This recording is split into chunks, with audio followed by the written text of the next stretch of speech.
J'ai de nouveaux papiers très différents. Différents comment? Tu parles de drapeaux à la réglisse? Non, des étoiles et des bandes. Waouh, c'est ce que j'ai dit, mec, des drapeaux. Pacific Stars and Stripes, le journal. Il a quoi de spécial? De la cam? Quoi? Que signifie cette réponse? Pacific Stars and Stripes lance une série hebdomadaire sur l'abus de drogue. Ouais, c'est fort. Fais tourner, ouais. Fais tourner.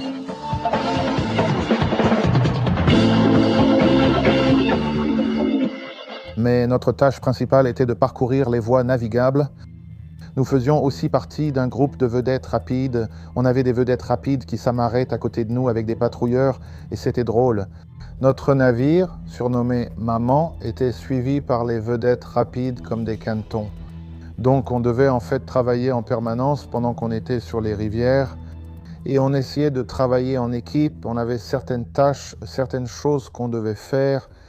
Lors d'un débarquement, on devait débarquer un maximum de munitions, nourriture et fournitures. On débarquait à marée basse et repartait à marée haute, travaillant ainsi jour et nuit. Le danger menace aussi bien les rivages que les fonds marins, comme l'apprennent Roberts et son équipage. Notre principale préoccupation là-bas, c'était les mines. Ils ont fait exploser le Westchester County, un landing ship tank, et ont subi de lourdes pertes. Il y avait environ 75 hommes sur ce navire. On craignait constamment les mines et le risque d'explosion. On en est venu à faire ce qu'ils appellent des balayages, utilisant le directeur des canons de 40 mm contrôlés électriquement ou électroniquement. Ils balayaient simplement d'avant en arrière, de l'avant à l'arrière, juste pour tout nettoyer. Et quand vous prenez un canon de 40 mm à cette distance et que 6 tirent en même temps, vous déchirez littéralement la terre. Ils ne nous ont plus dérangés, donc on ignore si on les a tués.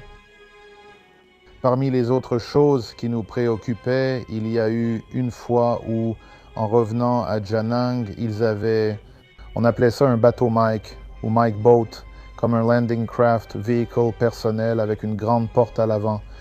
On peut y mettre un petit véhicule et le conduire où l'on veut, même à la plage. En arrivant à Janang, ils l'ont fait exploser juste quand on approchait. Je crois qu'il y avait environ 10 personnes à bord et que la moitié a été tuée. Les flottes fluviales incluaient aussi des patrouilleurs fluviaux, ou patrouilleurs blindés rapides. Ces embarcations sont utilisées pour la première fois au Vietnam en mars 1966 et leur nombre atteint vite 250. Ces vedettes rapides accueillent un équipage de 4 hommes. Une patrouilleur blindée rapide sera essentielle à la bravoure du maître d'équipage de première classe James E. Williams le 31 octobre 1966.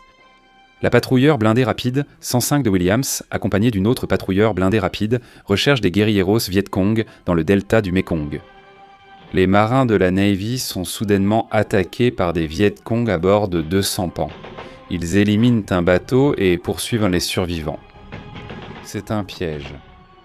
Les 2 bateaux entrent dans un foyer d'activité Viet Cong, l'ennemi ouvrant le feu avec des armes légères et lance-roquettes depuis la berge. Malgré le nombre écrasant, Williams continue de diriger ses bateaux contre les forces fluviales du Viet Cong. Un hélicoptère Utility Helicopter, un BEA, arrive en soutien aérien et Williams utilise les projecteurs de son bateau. Pour révéler les positions des soldats ennemis, les instructions de Williams aux pilotes sont claires et simples. La bataille dure 3 heures, entraînant la destruction de plus de 50 embarcations Viet Cong, la mort de plusieurs soldats Viet Cong et la perturbation des opérations ennemies. Williams, un vétéran de 20 ans des guerres de Corée et du Vietnam, reçoit la médaille d'honneur des mains du président Johnson le 15 mai 1968. Ces autres distinctions incluent la Silver Star, la Navy Cross, la Légion du Mérite et la médaille de la Marine et du Corps des Marines avec étoile d'or. La médaille de l'étoile de bronze avec 2 étoiles d'or, la médaille de la mention élogieuse de la Marine, la croix de la vaillance du Vietnam et le Purple Heart avec 2 étoiles d'or. La médaille du service au Vietnam avec étoile de bronze, la médaille du service de la défense nationale, la médaille du service des Nations Unies, la médaille du service en Corée, la citation présidentielle d'unité coréenne, la médaille du service de la guerre de Corée et la médaille de bonne conduite de la marine, selon sa citation. Sous la direction du quartier-maître Williams, qui a fait preuve d'une compétence professionnelle exceptionnelle et d'un courage indomptable. Tout au long de la bataille de 3 heures, la patrouille a causé la destruction ou la perte de 65 embarcations ennemies et infligé de nombreuses pertes au personnel ennemi. Son héroïsme extraordinaire et son esprit combatif exemplaire face à de graves dangers ont inspiré ces hommes à vaincre une force ennemie supérieure en nombre, et sont en accord avec les plus nobles traditions des États-Unis. Service naval. En coopération avec la marine, la garde côtière des États-Unis opère 26 patrouilleurs de classe pointe sur les rivières. De même, les forces américaines ont été réduites. Tous ces navires ont été donnés à la marine sud-vietnamienne dans le cadre des efforts des États-Unis pour remettre les rênes de la guerre au peuple vietnamien. Les Navy SEALs, nouveaux soldats de la marine, sont aussi présents pour réprimer l'insurrection nord-vietnamienne. Ils ont été imaginés pour la première fois par le président Kennedy le 25 mai 1961 dans le même discours où John F. Kennedy a promis d'envoyer un homme sur la Lune.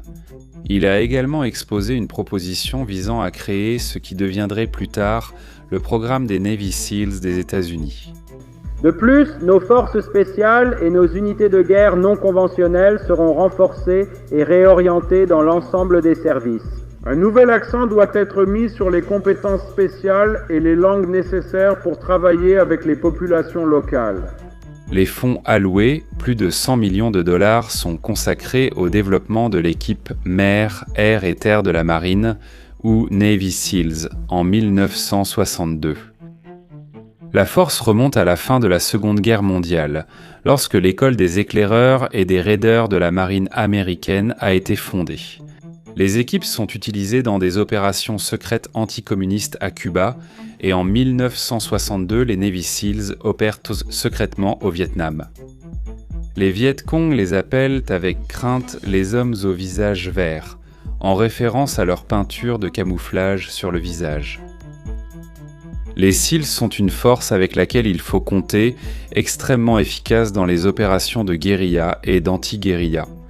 Et reprendre aux Viet Cong ce qui était auparavant un territoire sûr pour l'ennemi, leur capacité à infiltrer le territoire ennemi grâce à la guerre non conventionnelle leur confère une imprévisibilité et une polyvalence sans égale. Avec de petites unités entraînées, ils obtiennent des résultats marquants dans des situations impossibles avec une force plus grande. Ils sont l'équivalent marin des bérets verts de l'armée de terre et sont déployés immédiatement sur les voies navigables du Vietnam. Perturbant les lignes de communication et de déplacement du Viet Cong et des Nord-Vietnamiens, 8 unités de SEALs opéreront en permanence au Vietnam, pendant le point culminant de la guerre du Vietnam. À la fin de la guerre, ils seront responsables de 600 Viet Cong tués confirmés et, très certainement, de 300 autres non confirmés. Les nouveaux, les chéris et les anciens nous regardaient un peu différemment. Ils ne voulaient pas être près de toi. Tu ne voulais pas apprendre le nom du nouveau, au cas où il lui arriverait quelque chose. Ton principal objectif, c'était juste de sortir de là. Pendant ce temps, l'armée tient bon avec un groupe de soldats constamment renouvelés et stressés, avec la croyance initiale et fausse que la guerre sera courte. Les soldats partent au Vietnam pour 1 an. Le gouvernement m'a envoyé là-bas, mais je n'y suis pas allé avec une unité et ta rotation était similaire. Tu as passé tes 365 jours là-bas et tu as été rapatrié avec ta petite unité, où tu rentrais comme individu lié à une unité qui rentrait à la maison. Donc c'était très différent pour nous. Merci de nous avoir regardés. Pour soutenir la création d'autres contenus historiques, aimez, commentez et partagez cette vidéo avec d'autres passionnés d'histoire. N'oubliez pas de vous abonner pour faire vivre l'histoire.